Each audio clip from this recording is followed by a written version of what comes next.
Good morning students. ఈరోజు మనం intermediate first year accountancy సబ్జెక్ట్లో థర్డ్ చాప్టర్ అయినటువంటి double entry book keeping system గురించి తెలుసుకోబోతున్నాం. అసలు ఈ double entry book keeping system అంటే మనం అకౌంటింగ్ రికార్డ్స్ని మెయింటైన్ చేసే ఒక టైప్ ఆఫ్ సిస్టమ్ అనమాట. మనకు టూ టైప్స్ ఆఫ్ సిస్టమ్స్ ఉంటాయి: single entry book keeping system, అలానే double entry book keeping system.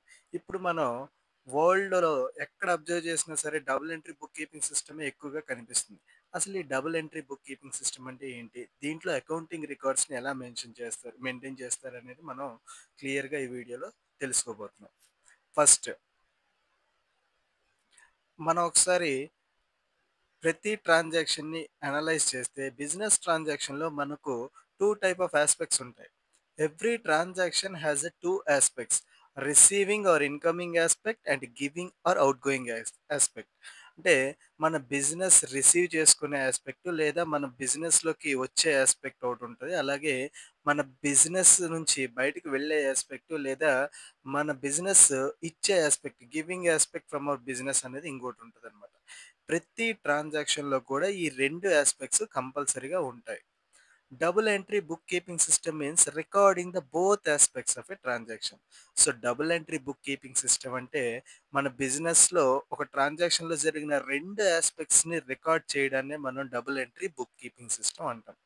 So fundamental rule of this system ఏంటంటే, for every debit there must be corresponding value of credit. So ప్రతి డెబిట్కి same value corresponding credit అనేది record చేయాలి అనేది double entry book keeping system తాలూకా fundamental rule. So ఈ debit credit అంటే ఏంటి అనేది మనం వీడియోలో ఫర్దర్గా వెళ్ళేసరికి డిస్కస్ చేద్దాం. నెక్స్ట్ ఈ వీడియోలో మనం ఇంకా ఏం నేర్చుకోబోతున్నామంటే, features of double entry book keeping system, advantages of double entry book keeping system, accounting equation and classification of accounts. So ఈ రిమైనింగ్ 3 టాపిక్స్ కూడా మనకు అకాడమిక్ పాయింట్ ఆఫ్ వ్యూలో చాలా చాలా ఇంపార్టెంట్. దీంట్లో థియరీ క్వశ్చన్స్ రావడానికి అవకాశం కూడా ఎక్కువ ఉంటాయి. Now let's get into the textual explanation of double entry bookkeeping system. So ఈ double entry book keeping system తాలూకా ఇంట్రడక్షన్ మనం ఒకసారి అబ్జర్వ్ చేస్తే, 1494 ఇయర్లో ఇటాలియన్ మర్చెంట్ అయినటువంటి లూకా పాసోలి అనే అతను మొట్టమొదటిసారి డబుల్ ఎంట్రీ సిస్టమ్ని డిజైన్ చేయడం జరిగింది. సో 1494లో అతను డిజైన్ చేసినప్పటికీ కూడా 18th సెంచరీలో ఇంగ్లాండ్ అండ్ యూరోపియన్ కంట్రీస్లో ఈ డబుల్ ఎంట్రీ బుక్ కీపింగ్ సిస్టమ్ని ఫర్దర్గా డెవలప్ చేయడం జరిగింది. రీజన్ ఏంటంటే, 18th సెంచరీలో యూరోపియన్ కంట్రీస్లో ఇండస్ట్రియల్ రెవల్యూషన్ జరిగింది. సో ఇండస్ట్రియల్ రెవల్యూషన్ జరిగి ఇండస్ట్రియల్ ప్రొడక్షన్ బాగా పెరిగి ట్రాన్సాక్షన్స్ ఎక్కువ అవ్వడం, వాటిని రికార్డ్ చేయడానికి డబుల్ ఎంట్రీ సిస్టమ్ని ఇంకా వీళ్ళు డెవలప్ చేయడం జరిగిందనమాట. Many countries have adapted this system today for recording the transactions. ఈ రోజు వరల్డ్లో ఉన్న మేజర్ కంట్రీస్ తమ బిజినెస్ ట్రాన్సాక్షన్స్ని రికార్డ్ చేయడానికి ఈ డబుల్ ఎంట్రీ బుక్ కీపింగ్ సిస్టమ్ని మాత్రమే ఫాలో అవుతున్నారు. సో మనం మీనింగ్ ఒకసారి చూస్తే, ఇందాక మనం ఇంట్రడక్షన్లో చెప్పుకున్నట్టు ప్రతి ట్రాన్సాక్షన్లో కూడా 2 ఇంపార్టెంట్ ఆస్పెక్ట్స్ ఉంటాయండి. ఒకటి వచ్చేసి receiving aspect or incoming aspect or expense or loss aspect. రెండో దాన్ని మనం ఏమంటామంటే డెబిట్ ఆస్పెక్ట్. డెబిట్ అంటే receiving benefit by the business or incoming benefit to the business or an expense or loss to the business. Business పొందే ప్రయోజనం కావచ్చు, లేదా business లోపలికి వచ్చే ప్రయోజనం కావచ్చు, బిజినెస్కి కలిగిన నష్టం కానీ, లేదా బిజినెస్ పెట్టిన ఖర్చుల్ని, వీటన్నింటినీ మనం ఏమంటామంటే డెబిట్ ఆస్పెక్ట్ అంటాం అనమాట. The other aspect is giving aspect or outgoing aspect or an income or gain aspect is called as credit aspect.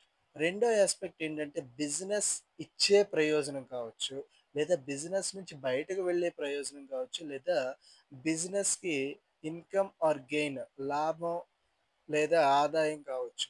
వీటిని మనం ఏమంటామంటే క్రెడిట్ ఆస్పెక్ట్ అంటాం. These two aspects, namely debit aspect and credit aspects, forms the basis of double entry system. So ఈ entire double entry system కూడా ఈ debit and credit aspects మీద మాత్రమే base అయి ఉంటుంది.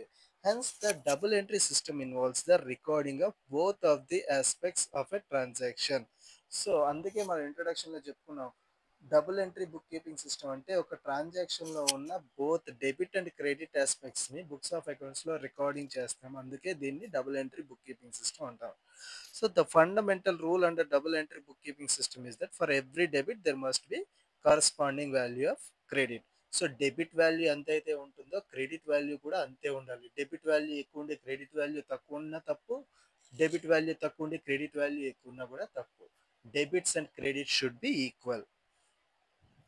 Now, according to J.R. Batley, every business transaction has twofold effect, and that it affects two accounts in opposite directions. And if a complete record were to be made of each such transaction, it would be necessary to debit one account and credit another account. This recording of the twofold effect of every transaction has given rise to the term double entry system. So J R Batliboi అనే అతను ఏం చెప్తున్నాడంటే ఒక ప్రతి business ట్రాన్సాక్షన్‌లో కూడా మనకి two fold effect ఉంటుంది. అంటే ఆ ట్రాన్సాక్షన్ తాలూకా ఎఫెక్ట్స్ 2 అకౌంట్స్‌లో ఈక్వల్ అండ్ అపోజిట్ డైరెక్షన్స్‌లో ఉంటాయన్నమాట. అందుకే కంప్లీట్ రికార్డ్ ఎప్పుడు మనం మెయింటైన్ చేయగలుగుతామంటే ఆ ట్రాన్సాక్షన్‌లో ఉన్న 2 అకౌంట్స్ కూడా 2 అకౌంట్స్ కూడా మనం రికార్డ్ చేయగలిగినప్పుడే ఆ ట్రాన్సాక్షన్‌ని మనం కంప్లీట్‌గా రికార్డ్ చేసినట్టు అవుతుంది. అందుకే ది ఈ రికార్డింగ్ ఈ టూ ఫోల్డ్ ఎఫెక్ట్స్‌ని రికార్డ్ చేయడం వలన దీనికి డబుల్ ఎంట్రీ సిస్టమ్ అనే పేరు కూడా రావడం జరిగింది. ఇప్పుడు మనం double entry book keeping system తాలూకా ఫీచర్స్ ఒకసారి అబ్జర్వ్ చేస్తే every business transaction affects two accounts. So ప్రతి బిజినెస్ ట్రాన్సాక్షన్ కూడా టూ అకౌంట్స్ని ఎఫెక్ట్ చేస్తుంది. Each transaction has two aspects. ప్రతి ట్రాన్సాక్షన్ టూ అకౌంట్స్ని ఎఫెక్ట్ చేస్తుంది. అలాగే ప్రతి ట్రాన్సాక్షన్లో కూడా టూ ఆస్పెక్ట్స్ ఉంటాయి. ఒకటి డెబిట్ ఆస్పెక్ట్, రెండు credit aspects. It is based on accounting assumptions, concepts and principles. Already మనం సెకండ్ లెసన్‌లో చదువుకున్న అకౌంటింగ్ అజంప్షన్స్, కాన్సెప్ట్స్, ప్రిన్సిపల్స్ మీద బేస్ అయ్యి ఉంటుంది. Next, it helps in preparing trial balance which is a test of arithmetical accuracy in accounting. So ఈ double entry book keeping system ద్వారా మనం trial బ్యాలెన్స్‌ని తయారు చేస్తాం. ట్రయల్ బ్యాలెన్స్‌లో ఏం చేస్తామంటే టెస్టింగ్ ఆఫ్ అరిథమెటికల్ యాక్యురసీ. అంటే అన్ని అకౌంట్స్ తాలూకు బ్యాలెన్సెస్ మనం కరెక్ట్‌గా కాలిక్యులేట్ చేసామా లేదా అనేది తెలుస్తుంది. Finally it helps in the preparation of final accounts with the help of trial balance. So ఈ ట్రయల్ బ్యాలెన్స్‌ని బేస్ చేసుకొని మనం ఫైనల్ అకౌంట్స్ ప్రిపేర్ చేస్తాం. Final accounts nothing but preparation of profit and loss account, trading account, manufacturing account or balance sheet. Now look into the advantages of double entry bookkeeping system. ఒకసారి double entry book keeping system తాలూకా advantages మనకు observe చేస్తే first advantage is complete record of transactions. First advantage is complete record of transactions. So మనం ఇప్పటివరకు చెప్పుకుంది అదే అండి. ఒక ట్రాన్సాక్షన్‌లో ఉన్న 2 aspects debit aspect, credit aspect కూడా మనం రికార్డ్ చేస్తాం కాబట్టి, వెంటనే ఆ ట్రాన్సాక్షన్‌ని కంప్లీట్‌గా రికార్డ్ చేయడం జరుగుతుంది. సగం రికార్డ్ చేసి సగం వదిలేయడం అనేది జరగదు. Next scientific system. So, business ట్రాన్సాక్షన్స్‌ని రికార్డ్ చేయడానికి డబుల్ ఎంట్రీ సిస్టమ్ అనేది ఒక సైంటిఫిక్ సిస్టమ్ అన్నమాట. And it also helps to attain the objectives of accounting. Accounting తాలూకా ఆబ్జెక్టివ్స్ ఏంటి? అకౌంటింగ్ రికార్డ్స్‌ని మెయింటైన్ చేయడం, ట్రయ ట్రయల్ బ్యాలెన్స్‌ని ప్రిపేర్ చేయడం, ప్రాఫిట్ అండ్ లాస్ అకౌంట్‌ని, ట్రేడింగ్ అకౌంట్‌ని, బ్యాలెన్స్ షీట్స్‌ని ప్రిపేర్ చేయడం ఇవి అకౌంటింగ్ ఆబ్జెక్టివ్స్. వీటిని మనం అచీవ్ అవ్వాలంటే double entry book keeping system మనకు హెల్ప్ చేస్తుంది. A check on the accuracy of accounts. By the use of this system, the accuracy of the accounting work can be established by the preparation of trial balance. Already మనం ఫీచర్స్‌లో చెప్పుకున్నట్టే trial balance prepare చేసినప్పుడు మనం arithmetical accuracy ఏమైనా mistakes జరిగాయా లేదనేది మనం దాంట్లో తెలుసుకోవచ్చు. Next it prevents frauds and errors. అలాగే ఏవైనా ఎంట్రీస్ మనం వదిలేసామా, విడిచిపెట్టేసామా లేదా ఎక్కడైనా తప్పు జరిగిందా అనేది మనం వెంటనే ఈ double entry book keeping system ద్వారా తెలుసుకోవచ్చు. Ascertainment of profit or loss. Double entry book keeping system ద్వారా ట్రయల్ బ్యాలెన్స్ ప్రిపేర్ చేస్తాము. ట్రయల్ బ్యాలెన్స్ నుంచి profit and loss account prepare చేస్తాము. సో మనకు బిజినెస్లో అల్టిమేట్గా ప్రాఫిట్ వచ్చిందా లాస్ వచ్చిందా అనేది ఈజీగా తెలుస్తుంది. అసర్టైన్మెంట్ ఆఫ్ ద ఫినాన్షియల్ పొజిషన్. అలాగే ప్రాఫిట్ అండ్ లాస్ అకౌంట్ తర్వాత మనం ప్రిపేర్ చేసే ఇంకో ఫినాన్షియల్ స్టేట్మెంట్ ఏంటి అంటే బ్యాలెన్స్ షీట్. బ్యాలెన్స్ షీట్ని ప్రిపేర్ చేయడం వల్ల at the end of the period మనకు అసెట్స్ ఎంత ఉన్నాయి, లయబిలిటీస్ ఎంత ఉన్నాయి అనేది ఈజీగా తెలిసిపోతుంది. Full details for control. So double entry book keeping సిస్టమ్ని మనం కేర్ఫుల్గా అబ్జర్వ్ చేస్తే ఒక ట్రాన్సాక్షన్కి సంబంధించిన ఫుల్ డీటెయిల్స్ మన కంట్రోల్లోనే ఉంటాయి. Next, comparative study.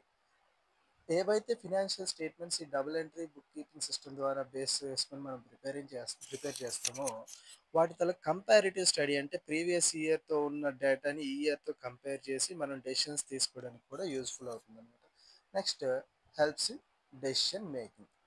ఆల్రెడీ ఇందాక మనం చెప్పుకున్నట్టు వన్స్ కంపారిటివ్ స్టడీ అయిపోయిన తర్వాత మనం బిజినెస్ని ఎక్స్పాండ్ చేయాలా, లేదా బిజినెస్లో క్యాపిటల్ తగ్గించాలా, లేదా ఆ, ఖర్చులు ఎక్కడ తగ్గించాలి, సేల్స్ పెరగడానికి ఇంకా అడ్వర్టైజ్మెంట్స్ ఏం చేయాలి, ఇటువంటి డెసిషన్స్ అన్ని మెజారిటీ డెసిషన్స్ తీసుకోవడానికి కంపారిటివ్ స్టడీ నుంచి వచ్చిన ఇన్పుట్స్ని యూజ్ చేసుకుంటూ మనం డెసిషన్స్ అనేది తీసుకోవచ్చు. Now learn about account. Every transaction has two aspects and each aspect has an account. It is stated that an account is a summary of relevant transactions at one place relating to a particular head. అంటే ప్రతి ట్రాన్సాక్షన్లో two aspects ఉంటాయి కదండి, debit aspect, credit aspect. ఒక్కో aspect ఒక్కో అకౌంట్ని represent చేస్తుంది అనమాట. ఒక్కో ఆస్పెక్ట్ ఒక్క అకౌంట్ని రిప్రజెంట్ చేస్తుంది. And an account is a summary of relevant transactions. So ఆ అకౌంట్కి సంబంధించిన ట్రాన్సాక్షన్స్ అన్ని ఇన్ఫర్మేషన్ కూడా ఆ అకౌంట్లో మాత్రమే ఉంటాయి మనకి. The common form of an account has three parts. మనకు అకౌంట్ని కనుక క్లియర్గా అబ్జర్వ్ చేస్తే త్రీ పార్ట్స్ ఉంటాయి. Title that describes the name of the asset, liability or equity account. Title స్టార్టింగ్లో ఉంటుంది కదా, దీన్నే మనం టైటిల్ ఆఫ్ ది అకౌంట్. ఇక్కడ మనం అకౌంట్ నేమ్ మెన్షన్ చేయాలి. అలాగే left side is called debit side and right side is called credit side. Left సైడ్ని డెబిట్ సైడ్ అని, రైట్ సైడ్ని క్రెడిట్ సైడ్ అంటాం. So this form of account is called a T account because of its similarity to the letter T. మనం ఈ account తాలూకు స్ట్రక్చర్ని observe చేస్తే English alphabet టీని ఇది రిప్రజెంట్ చేస్తుంది. అందుకే దీన్ని టీ షేప్ టీ అకౌంట్ అని కూడా పిలుస్తుంటాం అనమాట. Next, debits and credits. Accountant use the terms debit and credit to refer left side and right side of an account respectively. Already చెప్పుకున్నాం కదండి, లెఫ్ట్ సైడ్ అకౌంట్ లెఫ్ట్ సైడ్ని ఏమంటాం అంటే debit side, అలాగే right సైడ్ని credit credit side అంటాం. To debit an account is to enter an amount on the left side of an account. So ఒక అకౌంట్ని debit చేయాలంటే ఆ అకౌంట్లో లెఫ్ట్ సైడ్ అమౌంట్ వేస్తాము. To credit an account is to enter an amount on the right side of an account. Okay, అదే అకౌంట్ని మనం credit చేయాలనుకోండి right సైడ్లో అమౌంట్ వేస్తాం. సో డెబిట్ చేయాలంటే లెఫ్ట్ సైడ్లో అమౌంట్ వేయాలి, క్రెడిట్ చేయాలంటే రైట్ సైడ్లో అమౌంట్ వేయాలి. ఇది ఎలా వర్క్ అవుతుంది అనేది మనం అకౌంట్స్ ప్రిపేర్ చేసేటప్పుడు తెలుస్తుంది అన్నమాట. Next, accounting equation. Accounting equation కనుక మనం అబ్జర్వ్ చేస్తే accounting equation is based on a dual aspect concept, debit and credit. The accounting equation shows the relationship between the economic resources of the businesses and the claims against those resources. At any given time, the following relationship holds. So, accounting equation అనేది dual aspect కాన్సెప్ట్ని base చేసుకొని ఉంటుందన్నమాట. Every debit equal to opposite credit. ప్రతి డెబిట్కి opposite and equal credit ఉండేటట్టు accounting equation ఏం చెప్తుందంటే ఒక బిజినెస్కి సంబంధించిన economic resources is equal to claims. ఆ బిజినెస్ ఎకనామిక్ రీసోర్సెస్ని రిసీవ్ చేసుకోవడానికి పెట్టే క్లెయిమ్స్ని కూడా. And assets is equal to, so మనం ఒకసారి అబ్జర్వ్ చేస్తే another term for economic resources is assets. So economic resources ఉన్న ఇంకో పేరు ఏంటంటే అసెట్స్. The claims consist of liabilities and owners claims or equity.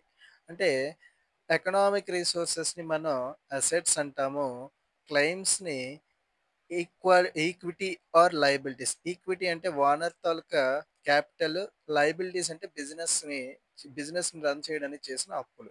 So మనం సింప్లిఫైడ్ అకౌంటింగ్ ఈక్వేషన్ కనుక అబ్జర్వ్ చేస్తే assets is equal to equalities or assets is equal to capital plus liabilities. Major definition ఇదేనండి, sorry major equation ఇదేనండి. Assets is equal to capital plus liabilities. ఈ ఈక్వేషన్‌ని base చేసుకొని remaining 2 equations కూడా form అవుతాయి. So, capital is equal to assets minus liabilities. Liabilities is equal to assets minus capital. ఇప్పుడు మనం ఈ చాప్టర్‌లోనే ఇంపార్టెంట్ కాన్సెప్ట్ అయిన క్లాసిఫికేషన్ ఆఫ్ అకౌంట్స్‌కి వచ్చేసాం. ఇది ఎంత ఇంపార్టెంట్ అంటే ఈ కాన్సెప్ట్ తెలియకుండా అకౌంట్స్ ఎవరు చేయలేరనమాట. సో, అంత ఇంపార్టెంట్. కొంచెం అటెంటివ్‌గా వినండి. Classification of accounts. ఫస్ట్ మనం ట్రాన్సాక్షన్స్‌ని 3 కేటగరీస్‌గా డివైడ్ చేస్తాం. Individuals and firms related transactions ఒక category, properties, goods and cash related transaction ఇంకో category, expenses and losses, incomes and గెయిన్స్‌కి సంబంధించి ఇంకో కేటగిరీగా క్లాసిఫై చేస్తాం. దాన్ని బట్టి అకౌంట్స్‌ని మనం 3 కేటగరీస్‌గా కూడా ఫర్దర్ క్లాసిఫికేషన్ చేయడం జరుగుతుంది. ఒకటి personal account, 2 real account, 3 nominal account. అసలేంటి personal account, real account, nominal account అనేది ఇప్పుడు చూద్దాం. First personal accounts. Personal accounts అంటే దీన్ని తెలుగులో వ్యక్తిగత ఖాతాలు అంటారు. అంటే పర్సన్స్‌కి సంబంధించిన accounts. A person could be a natural or artificial. Natural అంటే స్ మనలాంటి persons. For example Ravi, Ramu, Somu etcetera. Artificial persons అంటే person who is created by law.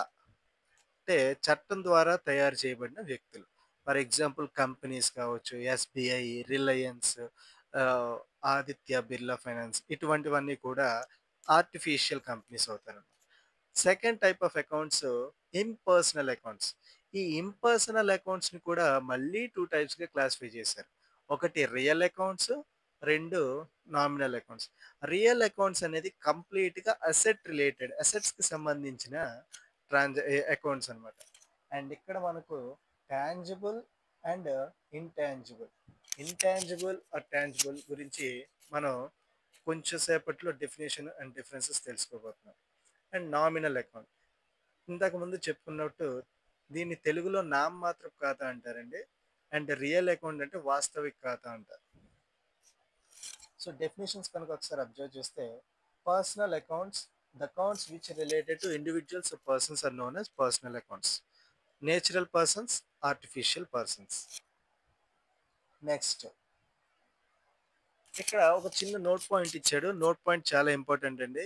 The proprietor being an individual, his capital account and his drawings account are also personal account.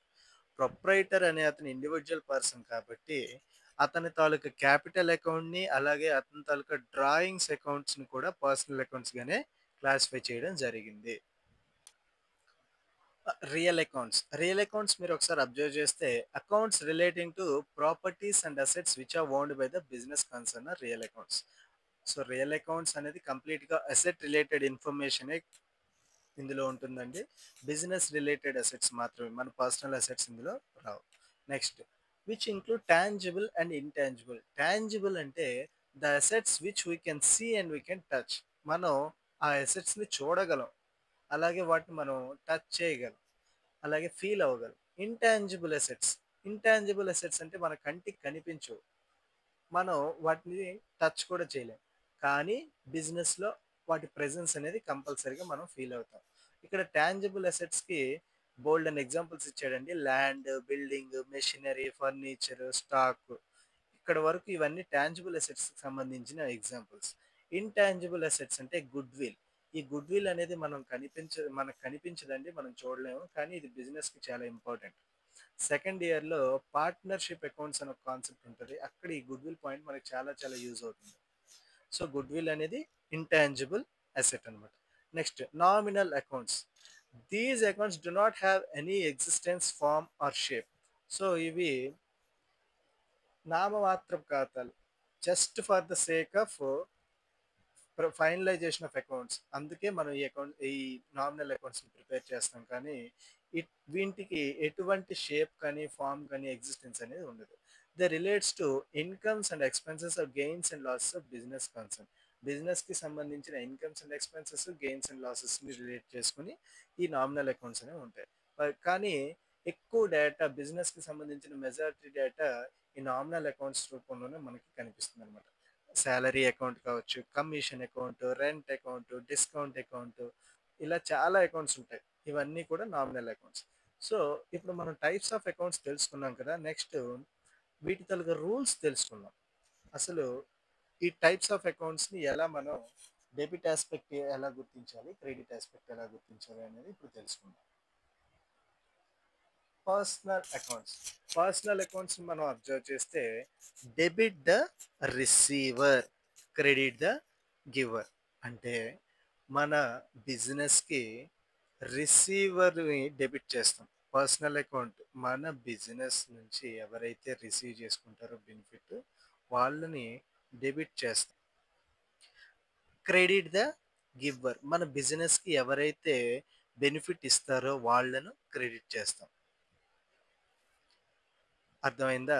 మళ్ళీ ఒకసారి చెప్తున్నాను, క్లారిటీగా వినండి. Debit the receiver అంటే మన business నుంచి ఎవరైతే బెనిఫిట్ పొందుతారో వాళ్ళను డెబిట్ చేయండి. క్రెడిట్ ద గివర్, మన బిజినెస్కి ఎవరైతే బెనిఫిట్ ఇస్తారో అతన్ని క్రెడిట్ చేయండి. సో పర్సనల్ అకౌంట్ అయితే debit the receiver, credit the giver. అలాగే రియల్ అకౌంట్స్ వచ్చేసరికి డెబిట్ వాట్ కమ్స్ ఇన్, మన బిజినెస్లోకి బెనిఫిట్ ఏదైతే వస్తుందో ఇన్కమింగ్ బెనిఫిట్ని ఇక్కడ డెబిట్ చేస్తాం అనమాట. Credit what goes out, out going benefit, మన బిజినెస్ నుంచి ఏదైతే బెనిఫిట్ బయటకు వెళ్ళిపోతుందో దాన్ని మనం క్రెడిట్ చేస్తాం. So debit what comes in, credit what goes out.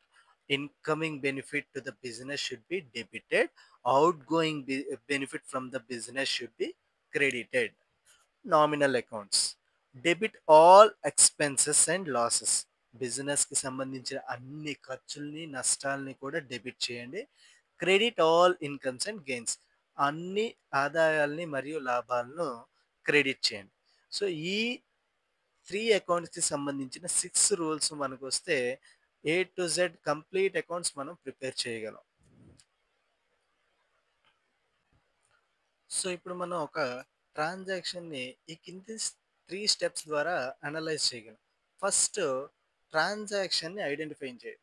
Step 1 identify the transaction, అంటే ఆ ట్రాన్సాక్షన్ అనేది ఇండివిజువల్స్ అండ్ ఫర్మ్స్కి రిలేట్ అయిందా, లేదా ప్రాపర్టీస్ గూడ్స్ ఆర్ క్యాష్కి రిలేట్ అయిందా, లేదా expenses or losses or incomes or గెయిన్స్కి రిలేట్ అయిందా చూడండి. Next step 2 identify the type of account, అంటే అది పర్సనల్ అకౌంటా, రియల్ అకౌంటా, నామినల్ అకౌంట్ అనేది చూద్దాం. Next step 3 identify the aspect of the account. So for example అది పర్సనల్ అకౌంట్ అయిందనుకోండి, అది డెబిట్ ఆస్పెక్ట్ ఏది ఉంది, క్రెడిట్ ఆస్పెక్ట్ ఏముంది ఐడెంటిఫై చేయండి. అలాగే రియల్ అకౌంట్ ఉందనుకోండి, డెబిట్ ఆస్పెక్ట్ ఏముంది, క్రెడిట్ ఆస్పెక్ట్ ఏముంది. నెక్స్ట్ నామినల్ అకౌంట్లో కూడా డెబిట్ ఆస్పెక్ట్ ఏంటి, క్రెడిట్ ఆస్పెక్ట్ ఏంటి అనేది ఐడెంటిఫై చేయాలన్నమాట. ఈ 3 స్టెప్స్ మనం ఈజీగా నేర్చుకుంటే ఫర్దర్ మనం ప్రతి ట్రాన్సాక్షన్ని జర్నలైజ్ చేయడానికైనా, లెడ్జర్ అకౌంట్స్ ప్రిపేర్ చేయడానికైనా చాలా ఈజీగా హెల్ప్ఫుల్ అవుతుంది. ఇప్పుడు మనం ట్రాన్సాక్షన్స్ని ఎలా అనలైజ్ చేయాలి అనేది ఒకసారి అబ్జర్వ్ చేద్దాం. ఫస్ట్ ఇక్కడ ఒక ట్రాన్సాక్షన్ మనం అబ్జర్వ్ చేస్తే amount introduced in the business 50,000 rupees, అంటే బిజినెస్ పెట్టడానికి 50,000 రూపీస్ క్యాష్ అనేది తీసుకురావడం జరిగింది. ఇక్కడ బిజినెస్ లోపలికి క్యాష్ వస్తుందమ్మా. ఫస్ట్ 50,000 రూపీస్ క్యాష్ అనేది బిజినెస్లోకి ఒక పర్సన్ తీసుకొస్తున్నాడు. నెక్స్ట్ ఇక్కడ డెబిట్ ఆస్పెక్ట్ క్యాష్ అయింది కాబట్టి క్రెడిట్ ఆస్పెక్ట్ మనం కనుక్కోవాలి. క్రెడిట్ ఆస్పెక్ట్ ఏమవుతుందంటే క్యాపిటల్, ఇక్కడ వార్నర్ పేరు రాయము కానీ వార్నర్ తెచ్చిన అమౌంట్ క్యాపిటల్గా ఫీల్ అయ్యి క్యాపిటల్ అకౌంట్ అనేది క్రెడిట్. సో ఇక్కడ డెబిట్ క్యాష్ ఎందుకు, క్రెడిట్ క్యాపిటల్ ఎందుకంటే క్యాష్ అనేది అసెట్. సో అసెట్ అంటే real account, real account taluka rule debit what comes in. ఇక్కడ క్యాష్ అనేది బిజినెస్లోకి ఇన్కమింగ్ బెనిఫిట్ కాబట్టి క్యాష్ని డెబిట్ చేస్తున్నాం. అలాగే పర్సనల్ అకౌంట్ రూల్ ప్రకారం క్రెడిట్ ద గివర్, అంటే బిజినెస్కి బెనిఫిట్ ఇచ్చే అతన్ని క్రెడిట్ చేయాలి. ఇక్కడ బెనిఫిట్ ఎవరు ఇస్తున్నారు, ఓనర్. ఏ ఫామ్లో ఇస్తున్నాడు, క్యాపిటల్. సో క్యాపిటల్ని క్రెడిట్ చేస్తాం. Cash account is debited, capital account is credited. Next second transaction కనుక మనం అబ్జర్వ్ చేస్తే goods purchased on credit from Mohan 5,000 rupees, అంటే మోహన్ అనే అతని దగ్గర 5,000 రూపీస్ గూడ్స్ మనం క్రెడిట్‌కి పర్చేజ్ చేసాం. క్రెడిట్ అంటే అప్పుకు కొన్నాం. అంటే గూడ్స్ తెచ్చేసాము. అమౌంట్ తర్వాత ఇస్తాం. ఇప్పుడు ఇక్కడ ఇన్‌కమింగ్ బెనిఫిట్ మన బిజినెస్‌లోకి ఇన్‌కమింగ్ బెనిఫిట్ ఏమవుతుందంటే గూడ్స్ అవుతున్నాయి. సో, పర్చేజెస్ గూడ్స్ సేల్ చేస్తే సేల్స్ అని, పర్చేజ్ చేస్తే పర్చేజ్ అని రాస్తాం. మిగతా ఏ అసెట్ అయినా సరే అసెట్ నేమ్ రాస్తాం అన్నమాట. సో, ఇక్కడ ఇన్‌కమింగ్ బెనిఫిట్ ఏంటంటే పర్చేజెస్. పర్చేజెస్ అసెట్ కదా! మన బిజినెస్‌కి గూడ్స్ అనేవి అసెట్ కాబట్టి రియల్ అకౌంట్ ప్రకారం డెబిట్ వాట్ కమ్స్ ఇన్. ఇక్కడ పర్చేజెస్ అనేవి ఇన్‌కమింగ్ బెనిఫిట్ కాబట్టి వాటిని డెబిట్ చేస్తాం. నెక్స్ట్ మోహన్ మనం క్యాష్ పే చేస్తామనుకోండి. రియల్ రియల్ అకౌంట్ రూల్ ప్రకారం అవుట్ గోయింగ్ బెనిఫిట్ ఏంటంటే క్యాష్. సో, క్యాష్ అకౌంట్‌ని క్రెడిట్ చేసేవాళ్ళం. కానీ ఇక్కడ మోహన్ కదా మనకి బెనిఫిట్ ఇస్తున్నాడు. సో, మోహన్ పేరుని మనం క్రెడిట్‌లో వేస్తామండి. సో, మనం ఇక్కడ అబ్జర్వ్ చేస్తే పర్చేజెస్ అకౌంట్‌ని డెబిట్ చేశారు. మోహన్ అకౌంట్‌ని క్రెడిట్ చేశారు. Purchases account is to be debited with ₹5000 and Mohan account is credited with ₹5000. ఇంకా థర్డ్ ట్రాన్సాక్షన్స్ వచ్చేసరికి ఫర్నిచర్ పర్చేజ్డ్ ఫర్ క్యాష్ ₹10,000. అంటే ₹10,000 క్యాష్ ఇచ్చి మనం ఫర్నిచర్ పర్చేస్ చేయడం జరిగింది. ఇక్కడ ఫర్నిచర్ మన బిజినెస్‌లోకి వస్తుంది. క్యాష్ అనేది మన బిజినెస్ నుంచి బయటికి వెళ్ళిపోతుంది. రెండు కూడా real account assets related information. రెండు కూడా real account related. So, real account rule ఏం చెప్తుంది? Debit what comes in. So, ఇక్కడ మనకు ఫర్నిచర్ అనేది ఇన్కమింగ్ బెనిఫిట్ కాబట్టి దాన్ని డెబిట్ చేయాలి. Furniture account is to be debited with 10,000 and cash అనేది అవుట్ గోయింగ్ బెనిఫిట్ కాబట్టి దాన్ని మనం క్రెడిట్ చేయాలి. Cash account is to be credited with ₹10,000. Next ఇంకో ట్రాన్సాక్షన్ మనం అబ్జర్వ్ చేస్తే goods sold on credit to Devaraj ₹1,600. అంటే ₹1,600 వర్త్ గూడ్స్ని మనం దేవరాజ్ అనే పర్సన్కి సేల్ చేసాం. ఎలా సేల్ చేసాము? క్రెడిట్ అంటే అరువు ఇచ్చామన్నమాట. దేవరాజ్ అనే పర్సన్కి ₹1,600 గూడ్స్ మనం అరువుకి సేల్ చేసాం. సో, ఇప్పుడు మన బిజినెస్ నుంచి బయటికి ఏం వెళ్ళిపోతుంది? సేల్స్ గూడ్స్ వెళ్ళిపోతున్నాయి. కానీ పర్చేజ్ అయినప్పుడు పర్చేజ్ రాయాలి. సేల్ అయినప్పుడు సేల్ అవుతుంది. సో, గూడ్స్ అనేవి బయటికి వెళ్తున్నాయి కాబట్టి మనం సేల్స్ అని రాస్తాం. అలాగే ఇక్కడ దేవరాజ్ అనే అతను మన బిజినెస్ నుంచి బెనిఫిట్‌ని రిసీవ్ చేసుకుంటున్నాడు. ఇమ్మీడియేట్‌గా క్యాష్ ఇస్తే అది రియల్ అకౌంట్ అవుద్ది. మనకి క్యాష్ ఇన్‌కమింగ్ బెనిఫిట్ అవుద్ది. కానీ ఇక్కడ ఇమ్మీడియేట్‌గా క్యాష్ ఇవ్వట్లేదు. సో, మన తాలూకు బిజినెస్ నుంచి బెనిఫిట్ ఎవరు రిసీవ్ చేసుకుంటున్నారంటే దేవరాజ్ అనే అతను రిసీవ్ చేసుకుంటున్నాడు. సో, దేవరాజ్ అకౌంట్‌ని మనం పర్సనల్ అకౌంట్ రూల్ ప్రకారం డెబిట్ చేస్తాం. ఎందుకంటే డెబిట్ ద రిసీవర్. రిసీవర్‌ని డెబిట్ చేయాలి కాబట్టి దేవరాజ్‌ని మనం డెబిట్ చేస్తాం. సో, రూల్ మనం ఒకసారి అబ్జర్వ్ చేసి ట్రాన్సాక్షన్ చూస్తే Devaraj account is to be debited with ₹1,600 and sales account is to be credited with ₹1,600. అలాగే ఫిఫ్త్ ట్రాన్సాక్షన్ మనం అబ్జర్వ్ చేస్తే గూడ్స్ పర్చేజ్డ్ ఫర్ క్యాష్ ₹4,500. అంటే ₹4,500 వర్త్ ఆఫ్ గూడ్స్ని మనం క్యాష్ ద్వారా పర్చేస్ చేసాం. ఎవరికి మనం అరువు పెట్టలేదన్నమాట. క్యాష్ ఇచ్చాము, పర్చేస్ చేసుకున్నాం. సో, ఇక్కడ మన బిజినెస్కి ఇన్కమింగ్ బెనిఫిట్ ఏమవుతుందంటే గూడ్స్ పర్చేజ్ చేస్తున్నాం కాబట్టి పర్చేజెస్ని రియల్ అకౌంట్ రూల్ ప్రకారం డెబిట్ చేయాలి. Purchases account is to be debited with 4,500. అలాగే మనం ఇమీడియట్గా క్యాష్ పే చేసేస్తున్నాం కదా. సో, మనకు ఎవరు బెనిఫిట్ అనేది ఇవ్వట్లేదు. మనమే క్యాష్ ఇచ్చేస్తున్నాం. సో, మనకు క్యాష్ అనేది అసెట్ కాబట్టి రియల్ అకౌంట్ చూస్తాము. రియల్ అకౌంట్‌లో రూల్ చూస్తాం. అవుట్ గోయింగ్ బెనిఫిటా? ఇన్‌కమింగ్. ఇక్కడ క్యాష్ అనేది అవుట్ గోయింగ్ బెనిఫిట్ కాబట్టి క్రెడిట్ చేస్తాం. Cash account is to be credited with ₹4,500. Next ఇంకో ట్రాన్సాక్షన్ మనం అబ్జర్వ్ చేస్తే గూడ్స్ సోల్డ్ ఫర్ క్యాష్ ₹2,500. అంటే రూ. 2500 వాల్యూ ఆఫ్ గూడ్స్‌ని మనం క్యాష్‌కే సేల్ చేస్తున్నాం. ఎవరికీ అరువు ఇవ్వట్లేదు. మనం సేల్ చేస్తున్నాము. సమ్ ఎక్స్ అనే పర్సన్ పర్చేజ్ చేసుకొని ఇమ్మీడియేట్‌గా మనకు క్యాష్ ఇచ్చేస్తున్నారు. ఇమ్మీడియేట్‌గా క్యాష్ ఇచ్చేస్తున్నారు కాబట్టి అక్కడ ఆ పర్సన్ ఎవరనేది మనం గుర్తుపెట్టుకోవాల్సిన అవసరం లేదు. సో, ఇక్కడ గూడ్స్‌ని సేల్ చేసాం. సో, ఔట్ గోయింగ్ బెనిఫిట్ ఏంటి బిజినెస్ నుంచి? గూడ్స్ వెళ్ళిపోతున్నాయి. సో, మనం ఇక్కడ సేల్ చేస్తున్నాం కాబట్టి సేల్స్ అకౌంటే రాస్తాం. So, sale account is credited with రూ. 2500. అలాగే మన బిజినెస్‌కి ఇన్‌కమింగ్ బెనిఫిట్ ఏంటి? క్యాష్. క్యాష్ రియల్ అకౌంట్ కాబట్టి దాన్ని what comes in debit what comes in. ఇక్కడ ఇన్‌కమింగ్ బెనిఫిట్ క్యాష్ కాబట్టి దాన్ని మనం డెబిట్ చేయాలి. Cash account is to be debited with రూ. 2500. సో, ఇప్పటి వరకు మనం personal accounts, real account related transactions చూసాము. మొదటిసారి మనం నామినల్ అకౌంట్ రిలేటెడ్ ట్రాన్సాక్షన్ చూడబోతున్నాం. First, rent paid to land lord రూ. 3000. యాక్చువల్‌గా మనం ఒక రెంటెడ్ హౌస్‌లో ఉంటున్నాము, లేదా రెంటెడ్ హౌస్‌లో బిజినెస్ చేస్తున్నాం. ఉంటున్నాం కాదండి, రెంటెడ్ హౌస్‌లో బిజినెస్ చేస్తున్నాము. బిజినెస్ చేసినందుకు మనకు ప్రెమిసెస్ ఎవరైతే రెంట్‌కి ఇచ్చారో ఆ హౌస్ ఓనర్‌కి రూ. 3000 రెంట్ పే చేస్తున్నాం. సో, ఇక్కడ మనం క్లియర్‌గా అబ్జర్వ్ చేస్తే రూ. 3000 మనం పే చేస్తున్నామంటే క్యాష్, ఏదైనా పేమెంట్ చేస్తున్నామంటే క్యాషే బయటకెళ్తుంది. సో, ఇక్కడ రియల్ అకౌంట్ కదండీ! క్యాష్ అనేది asset. So, real account. Real account rule ఏం చెప్తుంది? Credit what goes out. బయటికెళ్ళే వాటిని క్రెడిట్ చేయండి. సో, క్యాష్ అకౌంట్‌ని మనం రూ. 3000కి క్రెడిట్ చేసాం. ఇకపోతే ఇక్కడ రెంట్ అనేది బిజినెస్‌కి సంబంధించిన ఎక్స్‌పెన్స్.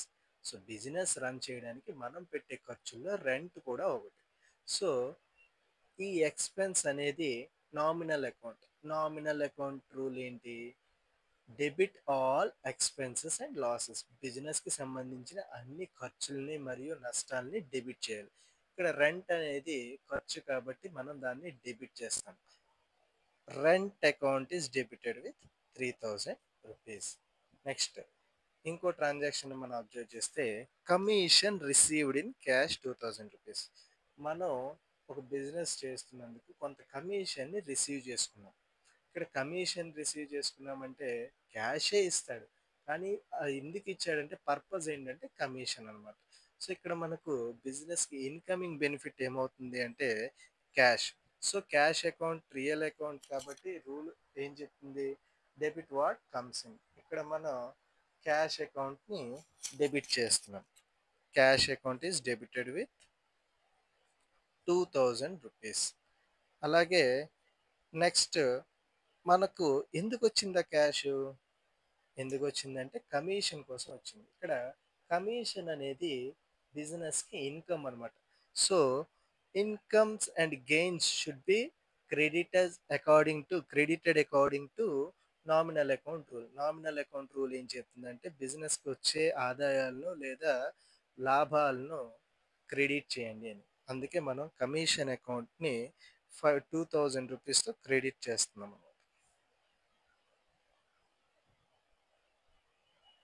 నెక్స్ట్, ఇంకో ట్రాన్సాక్షన్ మనం అబ్జర్వ్ చేస్తే cash deposited into bank. So, ఈ ట్రాన్సాక్షన్ కొంచెం జాగ్రత్తగా వినండి. బ్యాంక్లో రూ. 5000 అనే క్యాష్ని మనం డిపాజిట్ చేసాం. ఇక్కడ మన బిజినెస్ నుంచి బయటికి ఏం వెళ్తుందంటే క్యాష్. క్యాష్ అనేది asset. So, real account rule ప్రకారం అవుట్ గోయింగ్ బెనిఫిట్ కాబట్టి దాన్ని మనం క్రెడిట్ చేస్తాం. ఇక్కడ ఆ క్యాష్ ఎవరు తీసుకుంటున్నారు? బ్యాంకర్ తీసుకుంటున్నాడు. బ్యాంకర్ తీసుకుంటున్నాడు కాబట్టి పర్సనల్ అకౌంట్. బ్యాంక్ అనేది పర్సనల్ అకౌంట్. పర్సనల్ అకౌంట్స్‌లో ఆర్టిఫిషియల్ పర్సన్‌లో వస్తుంది. సో, బ్యాంక్ పర్సనల్ అకౌంట్ కాబట్టి రూల్ ఏం చెప్తుంది? Debit the receiver. ఇక్కడ రిసీవింగ్ ఎవరు? Bank. So, bank account is debited with రూ. 5000 and cash account is credited with రూ. 5000. నెక్స్ట్, ఇంకో ట్రాన్సాక్షన్ చూస్తే cash withdrawn from bank for office use. Cash withdrawn from bank for office use అంటే bank నుంచి రూ. 2000 cash withdraw చేసాం.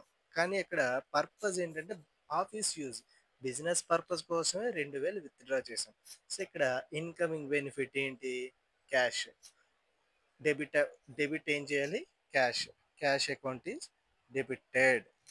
అలాగే ఇక్కడ గివింగ్, బ్యాంక్ అనేది పర్సనల్ అకౌంట్ కాబట్టి క్రెడిట్ ఆస్పెక్ట్లో గివింగ్, ఇక్కడ debit the sorry credit the giver. ఇక్కడ బ్యాంకే కదా మనకి డబ్బులు ఇస్తుంది. So bank account is credited with 2000 rupees. Next ఇంకో ట్రాన్సాక్షన్ కనుక మనం అబ్జర్వ్ చేస్తే cash drawn by proprietor from business for personal use. ఇక్కడ బిజినెస్ నుంచి క్యాష్ విత్డ్రా చేసాం, కానీ రీజన్ ఏంటంటే పర్సనల్ యూజ్. ఫర్ ఎగ్జాంపుల్ మనకి ఏదో ఎమర్జెన్సీ ఖర్చులు వచ్చాయి, దానికోసం మనం బిజినెస్లో ఉన్న డబ్బులు ఒక 8000 వాడుకున్నాం. సో అయినా సరే మనం బిజినెస్ ఎంటిటీ కాన్సెప్ట్ ద్వారా బిజినెస్ వేరు ప్రొపరేటర్ వేరు కాబట్టి తన ఖర్చుల కోసం తన బిజినెస్ నుంచి తనే అమౌంట్ తీసుకున్నా సరే దాన్ని సపరేట్ ట్రాన్సాక్షన్గా రికార్డ్ చేయమని చెప్తుంది. సో ఇక్కడ క్యాష్ విత్డ్రా చేసుకున్నారంటే బిజినెస్ నుంచి బయటకి ఏం వెళ్ళిపోయిందండి? క్యాష్ వెళ్ళిపోయింది. సో ఇక్కడ క్యాష్ అనేది అసెట్ కాబట్టి రియల్ అకౌంట్ రూల్ ప్రకారం credit what goes out. So cash అకౌంట్ని మనం 8000 రూపీస్తో క్రెడిట్ చేస్తాం. ఇప్పుడు ఏ పర్పస్ కోసం తీసుకున్నాడు? పర్సనల్ పర్పస్ కోసం. సో పర్సనల్ పర్పస్ కోసం బిజినెస్ అమౌంట్ ఏదైనా గూడ్స్ కానీ బిజినెస్ అమౌంట్ కానీ ఏదైనా విత్డ్రా చేస్తే దాన్ని మనం డ్రాయింగ్స్ అంటాం. సో ఈ డ్రాయింగ్స్ అనేది ఇందాక నోట్లో చెప్పినట్టు క్యాపిటల్ అకౌంట్ అండ్ డ్రాయింగ్ అకౌంట్ని పర్సనల్ అకౌంట్గా ట్రీట్ చేయాలి. సో ఇక్కడ పర్సనల్ అకౌంట్ రూల్ ప్రకారం డెబిట్ ద రిసీవర్, బిజినెస్ నుంచి బెనిఫిట్ ఎవరు రిసీవ్ అవుతున్నారో వాళ్ళని మనం డెబిట్ చేయాలి. ఒరిజినల్గా ఒక ప్రొపరేటరే రిసీవ్ అవుతున్నాడు, కానీ ప్రొపరేటర్ ప్లేస్లో మనం ఇక్కడ డ్రాయింగ్స్ అకౌంట్ని డెబిట్ చేస్తాం అనమాట. Drawing account is to be debited with 8000 rupees. So with this we have completed the third lesson. మనకు అకౌంట్స్ బాగా రావాలంటే ఇలా మీకు వీలైనన్ని ఎక్కువ ట్రాన్సాక్షన్స్ని అనలైజ్ చేసి డెబిట్ ఏంటి క్రెడిట్ ఏంటి అనేది మీరు క్లాసిఫై చేయగలిగితే మీకు అకౌంట్స్ బాగా వస్తుందండి. దీంతోపాటు principles of accounts, real account, personal account, nominal account తాలూకు రూల్స్ ఉన్నాయి కదా. Personal account debit the receiver, credit the giver.